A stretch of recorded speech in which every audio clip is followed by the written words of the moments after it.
In the long and bloody history of the English monarchy, few stories are as jaw-dropping as the union of King Edward II and Isabella of France. Theirs was a marriage that was supposed to seal a peace between two of Europe's greatest powers. But instead of peace, it lit the fuse on a powder keg of personal betrayal, political scandal, and ultimately, shocking violence. This is the story of how a teenage queen, feeling scorned and cast aside, would rise up to become the she-wolf of France and lead an invasion against her own husband. And it's the story of a king whose disastrous reign and controversial relationships would cost him not just his throne, but lead to a brutal and mysterious end. On January 25, 1308, a 12-year-old French princess, Isabella, married the 23-year-old King Edward II of England. The spectacular ceremony was designed to bring peace between two nations that had long been at odds. It was a match of immense political importance, a symbol of a new era. But what started as a diplomatic triumph would spiral into one of the most scandalous and tragic royal marriages in history. This is the story of how a queen went from a political pawn to a warrior, and how her quest for power led to the downfall and death of a king. The marriage between Edward and Isabella was years in the making, a classic medieval power play by their parents, Edward I of England and Philip IV of France, to end their conflicts over English land in France. Isabella was the daughter of one of Europe's most powerful kings, known for her intelligence and beauty. Edward II was handsome, tall, and the brand new King of England. On paper, it was a perfect match. But the trouble started on day one. And that trouble had a name, Piers Gaveston. Gaveston was a knight from Gascony who had been Edward's companion since he was a teenager. Historians still debate the true nature of their intense bond, were they lovers or just incredibly close friends, but Edward's obsession with him was obvious. One of Edward's first acts as king was to bring Gaveston back from exile and make him the Earl of Cornwall, a title that was supposed to be for royalty only. This was a huge insult to the English nobility. For the young Queen Isabella, the humiliation was immediate. At their own wedding feast, Edward all but ignored his new bride, showering attention and affection on Gaveston instead. Her French relatives, who had traveled for the wedding, were appalled, and the reports that went back to the French court were damning. The King of England seemed to care more for his male favorite than for his French wife. While later stories of Edward giving Isabella's own jewels to Gaveston are probably myths, the public favoritism was a scandal. Isabella, just 12 years old, was in an impossible spot. She was in a foreign country, her political value seemed to disappear the moment she said, "I do," and she was married to a man who openly preferred someone else's company. For a while, she tried to make the situation work. She even attempted to build a relationship with Gaveston and act as a mediator between her husband and his furious barons. But the English lords had no patience for it. They saw Gaveston as an arrogant social climber who was acting like a second king and draining the treasury. They forced Edward to exile Gaveston multiple times, but each time, the king defiantly brought him back. The conflict finally boiled over in 1312, when a group of powerful barons, led by Edward's own cousin, captured Gaveston and, after a quick sham trial, had him executed. Edward was devastated and humiliated, but Gaveston's death did bring a tense peace to the kingdom. For a little while, it seemed like the royal marriage might even recover. Isabella and Edward had their first child, the future Edward III, later in 1312, and 3 more children followed. They seemed to have settled into a more conventional royal marriage, and Isabella began to gain respect as a diplomat. But the peace was fragile. The king hadn't learned his lesson, and soon, a new favorite, one even more dangerous than Gaveston, would take his place. After a few years of relative calm, Edward's court was once again upended by new favorites, Hugh Despencer the elder and, more importantly, his son, Hugh Despencer the younger. The younger Despencer was greedy and ambitious, and he quickly became the new center of the king's world. For the English nobility, it was Gaveston all over again, only worse. The Despensers were seen as corrupt tyrants, enriching themselves while the kingdom suffered. For Queen Isabella, the rise of the Despensers was the last straw. Her already fragile relationship with Edward completely shattered. The Despensers saw her as a threat and worked systematically to isolate her.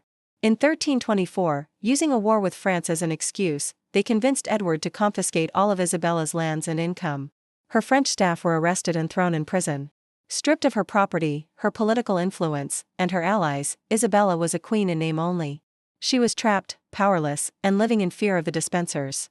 But her chance to escape came from a completely unexpected direction. In 1325, Edward and the Despensers made a fatal mistake. They needed to negotiate a peace treaty with France and decided to send Isabella to Paris to speak with her brother, King Charles IV. It seemed logical, who better to negotiate with the French king than his own sister? They thought she would act as their puppet. They were dead wrong. Once she was back in Paris, protected by the French court, Isabella found her voice. She negotiated the treaty as asked, but then she made a stunning public declaration: she would not return to England until Hugh Despencer was removed from the king's side. She announced that an intruder had come between her and her husband, and she refused to go back to a life of humiliation. Her defiance lit a fire across Europe. English nobles who had fled the Despencer's tyranny flocked to her side. The most important of these exiles was Roger Mortimer, a powerful lord who had escaped from the Tower of London and was a bitter enemy of Edward's regime. Isabella and Mortimer quickly formed a powerful political and military alliance. It's also widely believed that they became lovers. Whatever the exact nature of their relationship, they now shared one single, ruthless goal: to invade England, destroy the Despensers, and overthrow King Edward II. King Edward sent furious letters demanding his wife and son come home. Isabella's brother, King Charles, gave her shelter at first, but under diplomatic pressure, he eventually told her she had to leave. But Isabella and Mortimer were undeterred. They arranged for her son, the young Prince Edward, to be engaged to Philippa of Hainaut. In return, they got the money and mercenary soldiers they needed for their final, desperate gamble. The neglected queen was about to return to England, not as a wife, but as a conqueror. In September 1326, Isabella and Roger Mortimer landed on the English coast with a small mercenary army. What happened next was unbelievable. The regime that had seemed so powerful under Edward and the Despensers just crumbled. Nobles who were sick of the Despensers' greed and Edward's incompetence switched sides and joined Isabella's cause. The king's authority completely vanished. As Isabella's army marched on London, Edward's support melted away. He and his few remaining allies, including Hugh Despencer the Younger, were forced to run for their lives. Their flight was pointless. Hugh Despencer the Elder was captured and executed. Then, in November, King Edward and Hugh Despencer the Younger were captured in Wales. Isabella's revenge on Hugh Despencer the Younger, the man who had ruined her life, was swift and horrific. He was put on trial for treason and subjected to a gruesome public execution in front of a cheering crowd. With his favorites dead and his kingdom gone, Edward II's fate was sealed. He was imprisoned in Kenilworth Castle. In January 1327, a delegation from Parliament went to the captive king and read him a list of his failures as a ruler. Faced with the choice of abdicating in favor of his son, or having his entire family disinherited, the broken king agreed to give up his crown. On January 25, 1327, 19 years to the day since his wedding, Edward II was formally deposed. His 14-year-old son was proclaimed King Edward III. For the next 3 years, England was ruled by Isabella and Roger Mortimer as regents.